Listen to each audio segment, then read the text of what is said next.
Hello student, welcome to our channel AMCC research centre.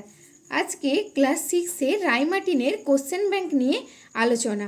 তোমরা যারা 2024-এ class 6-এ উঠেছো তারা অবশ্যই ভিডিওটা দেখবে। তো সেকেন্ড স্কুল বাঁকুড়া খ্রিস্টান কলেজিয়েট স্কুল, এখানে যে সিনটা দেওয়া রয়েছে, আর হ্যাঁ, পৃষ্ঠার নম্বর হলো 97 অর্থাৎ 97।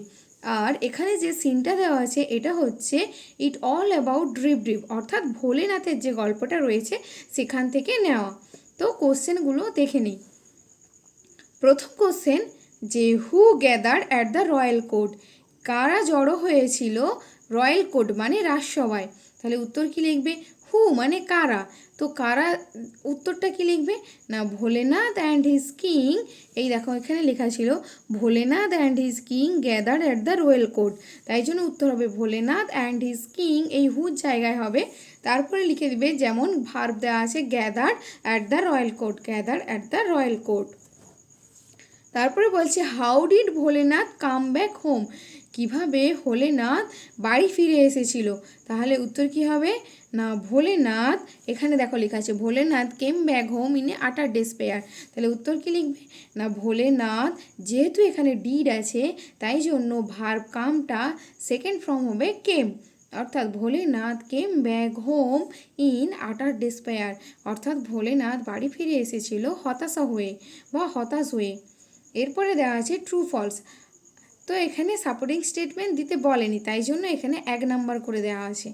না Bholenath did not know how to ride a horse, Bholenath জানতো না কিভাবে ঘোড়ায় চড়তে, এটা তো ট্রু হবে, সত্যিই তো ভোলেনাথ জানতো না কিভাবে ঘোড়ায় চড়তে হয়। এখানে দেখো এই লাইনটা লেখা ছিল, যদি সাপোর্টিং স্টেটমেন্ট দিতে বলতো তাহলে আমরা এই লাইনটা তুলে দিতাম যে I don't even know how to ride a horse.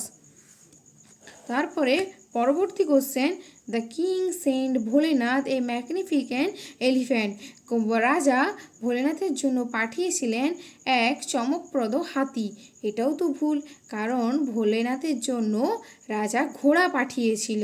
ঠিক আছে, তো এটাও তোমরা সাপোর্টিং স্টেটমেন্ট যদি দিতে বলতো তাহলে এটা লিখতে না the king sent Bholenath a ম্যাগনিফিকেন্ট স্টেলিয়ন। ঠিক আছে, তো আশা করি এতটা পর্যন্ত তোমরা বুঝতে পেরেছো।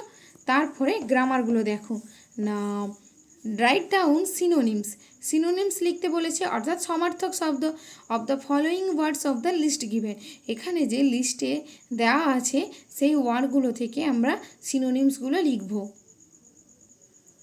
তো লেখা আছে ডেসপায়ার, ডেসপায়ার মানে হতাশা, তো এখানে কী হবে অ্যাঙ্গুইশ।